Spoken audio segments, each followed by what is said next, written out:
When I was 15, I had my first girlfriend. We lived in an upper-class area, very quiet and peaceful streets. My girlfriend Casey also lived 2 blocks away, so I could walk to her house almost nightly. One Thursday night during break, when I had nothing to do, I started my walk over to Casey's house. It was on the later side of the night, but I didn't really have a curfew, so it didn't matter. But pretty soon, I thought I could start hearing noises from around me. And when I say around me, I mean mostly behind me. The first time I heard it, it was the sound of a bush being shaken a bit. I only turned my head to look for a second without stopping. I just started to walk a little faster is all. When I got to the next block, I heard another noise, a twig or a small stick cracking. I stopped this time and turned around. All I saw was the empty street and the bushes that lined up along each property to separate the sidewalks from people's properties. Basically next to the street was a wall of bushes, and I didn't see anyone or anything that could be making these weird sounds. I picked up the pace even more, and I was reaching the home stretch to Casey's house. Of course, there was another sound again, this time more like footsteps. Quick, light footsteps. I turned again without stopping. No one, nothing. I could see Casey's house now. I called, and she picked up right away. I told her how freaked out I was getting because I kept hearing noises. I walked around the bushes surrounding her driveway and stepped onto her property. I noticed her staring out her bedroom window upstairs. She waved at me as she left on the phone, and I waved back. Then she asked me, "Who's that guy right behind you?" I turned right around and saw a fully grown man crouch walking maybe 10 feet in back of me. I screamed and ran for the door and started pounding on it. The man grabbed me and tried to put me in some kind of headlock, but he let go and ran away pretty quickly. Casey's mom opened the door with a look of dismay on her face. She let me in and slammed the door shut as Casey came running over. I was out of breath and felt like my heart was beating 1,000 beats a minute. Casey's mom hugged me, asked a few questions, then called the police to warn of a dangerous man going around town.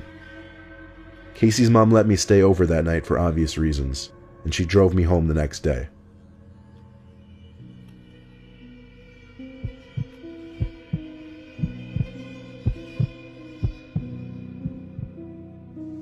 It was a dangerously stormy night. Everyone in my family was doing their own thing. I was in my room watching TV, my parents were in the living room watching some comedy show, and my sister was playing video games upstairs. I usually enjoyed stormy nights like this because it made me feel relaxed. I was relaxed until there was a monstrous bang on my window. I jumped up and looked outside. There was someone outside my window, but the large amount of rain pouring down the window kind of blurred his face. He started pounding at my window. It sounded like he was screaming for help. I opened the window just a crack, and he screamed in, "Let me in, I'm hurt." The rain was so loud I had to scream at him to come around front, then I shut my window. I ran outside to the living room to tell my dad that some man who seems to be in distress is screaming for help outside. And then came the knocks and shouts for help outside our front door. My dad was about to open the front door, but I stopped him. I said wait, because I wasn't sure if it was a good idea. Then the phone rang, and on the TV, it displayed the caller ID of our next-door neighbor. My dad ran to pick it up. When I heard him say "no fucking way," I knew something was wrong. He hung up the phone and said stay away from the door. He didn't explain why. He just went to the window to peek at the front stoop. There is where he said he saw a guy crouched down, pounding on the door, holding some kind of large, sharp tool. My dad yelled through the front door at the man to go away before the cops get here. Then he actually got on the phone with the cops. Eventually the man outside gave up, and he disappeared the next time we checked. When my dad was on the phone with a neighbor, he told my dad that he saw some homeless-looking guy rummaging through his shed and came out with a large chopping axe. The cops found the crazed man wandering around the streets, and it made it in the newspaper a few days later.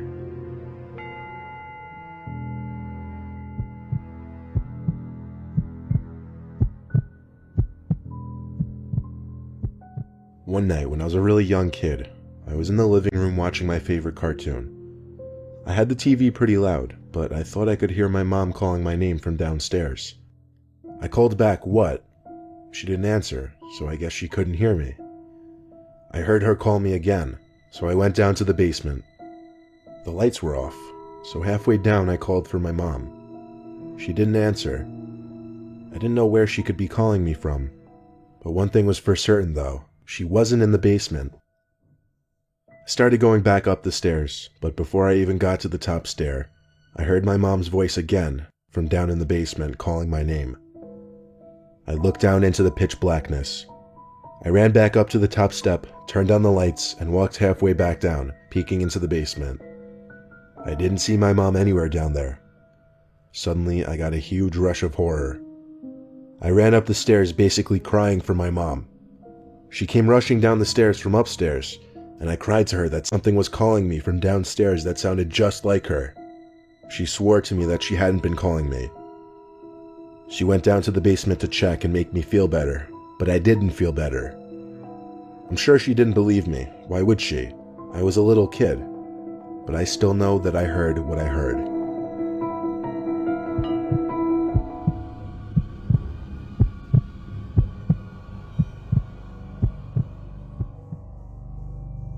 My grandpa recently told me a story. It was about a night he took his dog for a walk. He used to have a small Boston Terrier named Sherry, who he named after an old friend of his who passed away. My grandpa lives like 2 hours from us on a farm, and there's not much that goes on there. He lives with his wife Marianne, who he married like 15 years back. Every day, Marianne would take Sherry for a walk in the morning, and my grandpa would take her for a walk in the evening. On a regular walk during sunset, my grandpa was walking Sherry down the usual dirt path that ran along the woods next to their property. My grandpa passed by another person on the trail who Sherry instinctively barked and pulled towards like most dogs do when they see strangers. My grandpa said hello to the stranger, who had a large hood up, but the stranger just walked past without even batting an eye, so he and the dog kept walking. Sherry kept looking back every so often and barking, however. My grandpa would tell him to shush and yank at the leash to keep him walking. Eventually, my grandpa would turn around to look at what Sherry could be barking at. The stranger who passed him by a few minutes earlier was stalking him from behind a tree in the near distance. My grandpa decided to pick up the pace as fast as possible. At his old age, he always carries pepper spray in his big coat pocket just in case. He was getting closer to the house when suddenly he heard clicks from the leaves on the ground inches behind him. But before he could turn, he felt the warmth of a glove cover his mouth and nose, preventing him from screaming or breathing. My grandpa says he could hear Sherry barking and biting at the stranger, which might have helped in loosening the man's grip a little. My grandpa says he struggled to grab the pepper spray out from his pocket, but when he did, he sprayed it at least 10 times and continued spraying it even after the man who was holding him let go and started to scream. My grandpa came as close as he could to a run to escape back to his house. He was perfectly okay.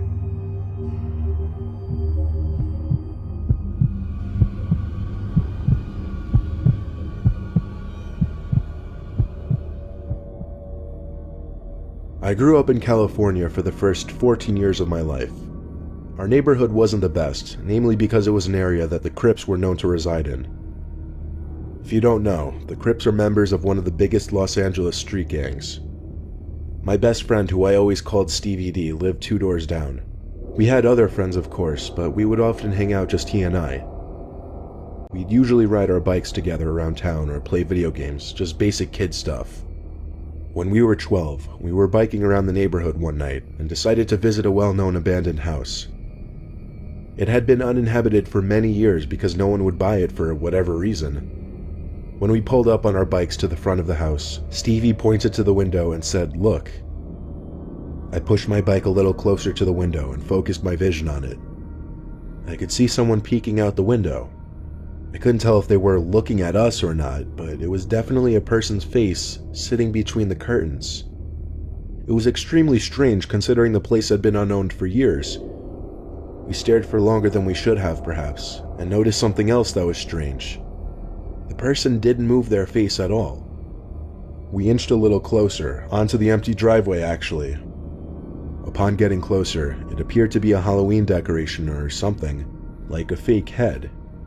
This meant someone had snuck into the house to put it there. Stevie D and I, being the mischievous kids we used to be, hatched an idea to sneak in through the back somehow and check out the place. We hid our bikes on the side of the house behind an overgrown bush then snuck into the yard.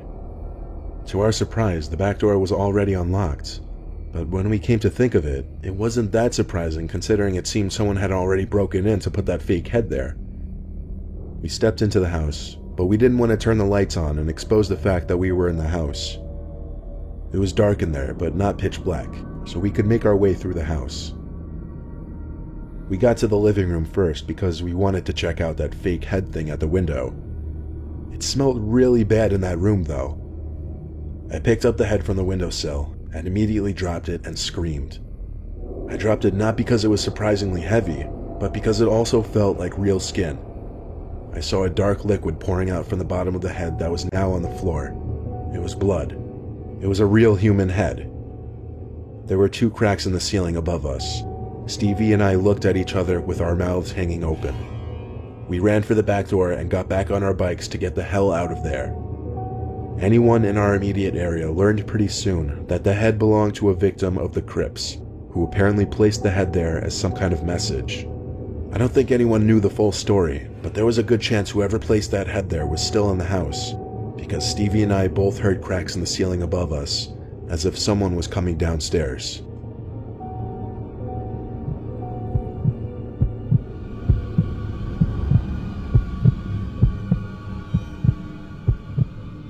Last year, a guy came to my house's door around 9 p.m. He knocked on the door, so I got my mom, and she went out to see who it was. By the way, we live in a rural area, so visits that late are extremely uncommon and strange. The guy talked to my mom about how he was opening a business, asked whether she liked American-made products, then handed her a Clorox container as a sample. He went back to his minivan and opened it to get a quote-unquote vacuum cleaner when my mom saw 5 other men sitting inside. She told me to run and get my phone since we don't have a landline. I couldn't find it, so I got my knife and stood around the corner. She threw the container outside and told them to get the hell off her property, as well as that she was calling the cops. They peeled out of the driveway and we never saw the car again.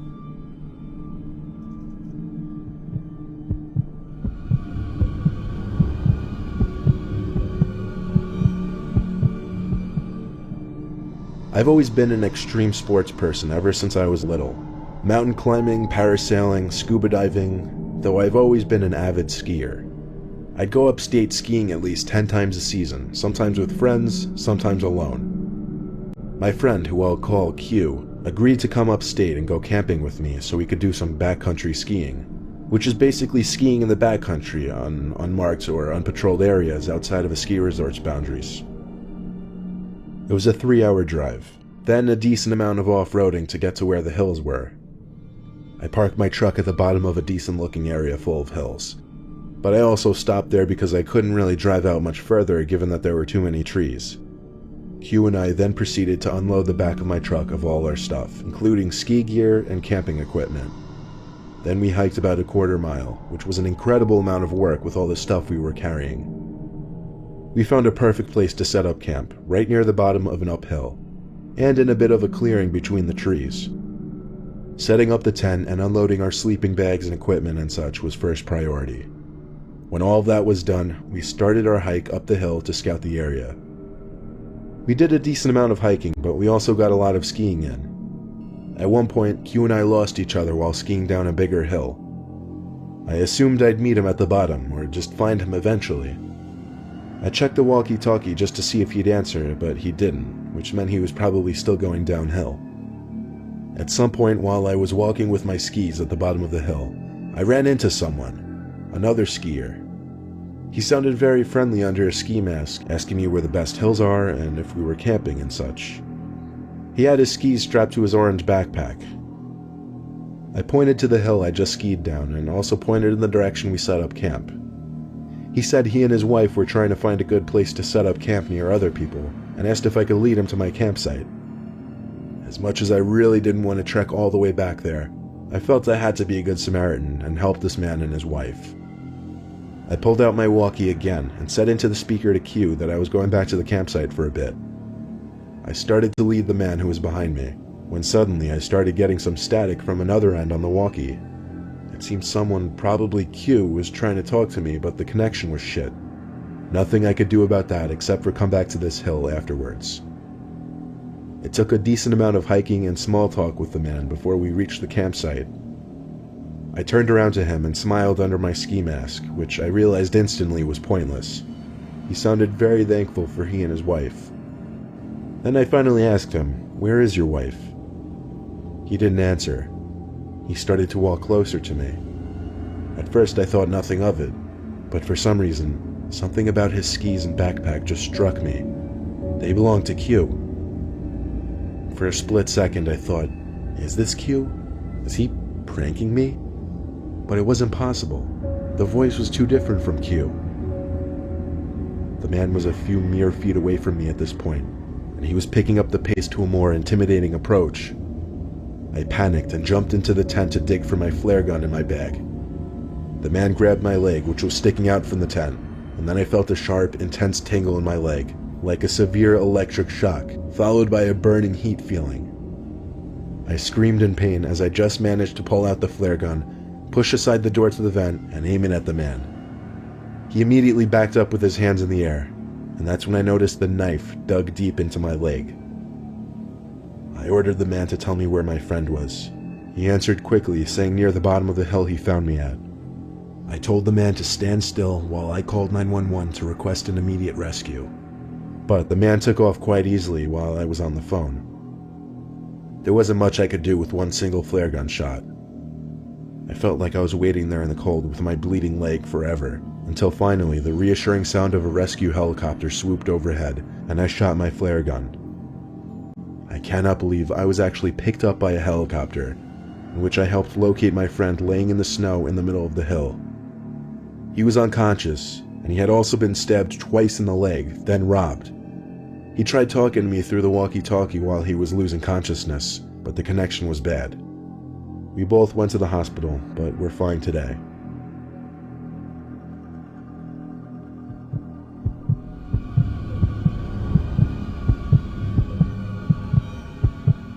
I lived in a small college town, and my apartment complex was walking distance from the bar/downtown area.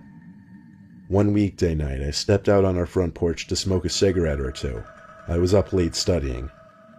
I brought my textbook with me and laid down on the stairs while I smoked. A girl who I had never met before, but who lived one apartment over on the ground floor, came home from downtown. She was by herself, and you could tell from her walk she had been drinking. She got in her apartment and barely got the door closed before some guy, who came out of nowhere, knocked on her door. She opened, and I noticed he introduced himself, which was weird because it was like 2:30 in the morning. Who comes to a random girl's apartment at that time? So I decided to stay outside and pay attention. They ended up talking for over 10 minutes. She later acknowledged how weird the situation was, but did not know how to end the conversation. He would do the creepiest things, like he reached up and stroked her hair at least 3 times, and he would try to slowly inch his way closer to her in the door. I made a point of being loud with my textbook so he would know I was there, and he disappeared as eerily as he came. We called the cops, and days later they had the girl and I sit with a sketch artist. As soon as the sketch was made public, floods of calls came in. The guy turned out to be a serial rapist who followed lone girls home from bars and pretended to be a cab offering them a ride. This girl just got lucky because she lived so close to the bars, he didn't get a chance to pull the cab routine.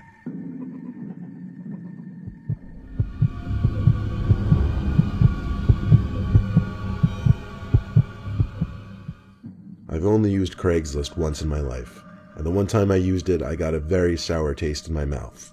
Here's why. The guy posted an ad for a ping pong table that I wanted to buy for my roommate and I. We set up a time for me to come pick it up that night. I had to remove the back seats from my truck so that I'd be able to fit the thing. I pulled up in front of the dude's house and texted him saying I'm here. I saw the door open, so I got out from my truck and did a quick speed walk to his front door to greet him. I went for the handshake, but I don't think he saw my arm, so after a few awkward seconds, I put my hand back down. He said in his deep smoker's voice to follow him to the basement. The whole house had a certain distinct smell to it. Not exactly a bad or concerning smell, just a cottony, smoky kind of smell. We got to the basement, and there was the ping pong table, right smack in the middle of the room. Suddenly he said, "Oh shoot, I gotta find the paddles." So he ran back up the stairs and told me to wait right there. I waited for a while down there, assuming he misplaced the paddles and was having a hard time finding them. I started to snoop around his basement a little bit, looking at his pictures and such. It was weird. He had framed pictures sitting on furniture, but they were all pictures of just him, no family members. There was one where he was at least with a dog, but that was pretty much it. I'd say 10 minutes went by and I was still stuck waiting down there, so I started to get even more snoopy. There was a back laundry/storage room in his basement that I started to observe for some reason. There was a drawer to his utility desk that was hanging half open. I pulled it fully open, and it revealed old Polaroid pictures. But these pictures were horrific and disturbing. They were all pictures taken of some girl who was tied to a chair and her mouth covered with tape. There were also yellow folders stacked in a row next to the photos. They were labeled A to Z. I didn't have it in me to open the folders and see what were inside. I took out my phone to take pictures of the contents of the drawer and planned to send it to my friends immediately, but I didn't have any service down there. It was definitely time to go. I ran back to the door at the top of the stairs, but my nightmare only became worse finding out the door was locked. As soon as I tried the doorknob, though, I heard the deep, raspy voice of the man on the other side of the door. He was apologizing, saying the door was accidentally locked and he would go look for the key real quick. I didn't say a word in response. I examined the keyhole closely, ran back down the stairs to the man's utility desk, grabbed 3 screwdrivers of varying sizes, and tried each one in the keyhole for the door. The smallest screwdriver managed to fit in the rectangular-shaped keyhole, allowing me to turn it just enough to unlock and open the door. I didn't stop and look around. I simply ran out the door into my car. I didn't look back at the house. I simply drove to the nearest police station, showed them the pictures, gave them the address, told them where to find the photos, and that was enough for them to start their investigation. A few days later, I got all the information. The man was part of a child pornography trade on the deep web, which was how he made his living apparently. Why he decided to lock me in his basement, that's beyond me. I have not the slightest idea of what he intended on doing with me, but obviously it was not anything good.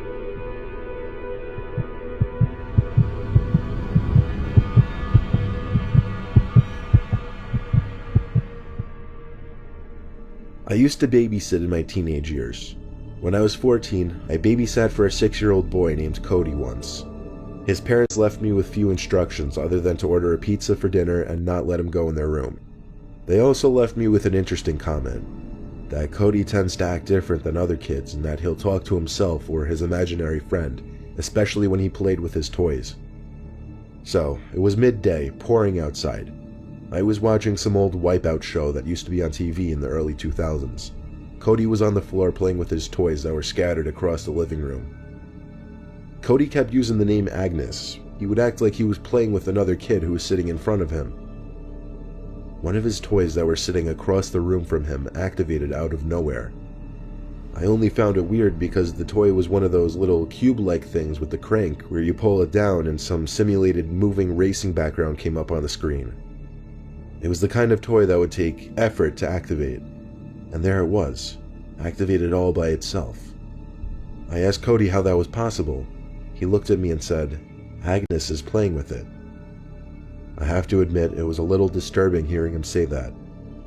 I picked up the toy and turned it off. That night, in the final hour waiting for his parents to come back, I was in the bathroom washing up when there was a knock at the door. "Cody?" I said. I opened the door. Cody wasn't there. I looked into the hallway for Cody. One of the doors at the end of the hall started to creak open slowly, like really slowly. I turned off the light to the bathroom and walked into the room expecting to see Cody playing around, trying to scare me.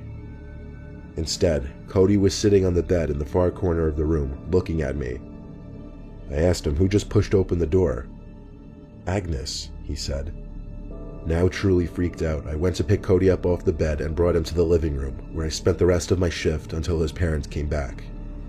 I didn't mention any of the weird things that happened, but when they reached out to me to watch Cody again a few weeks later, I never called them back.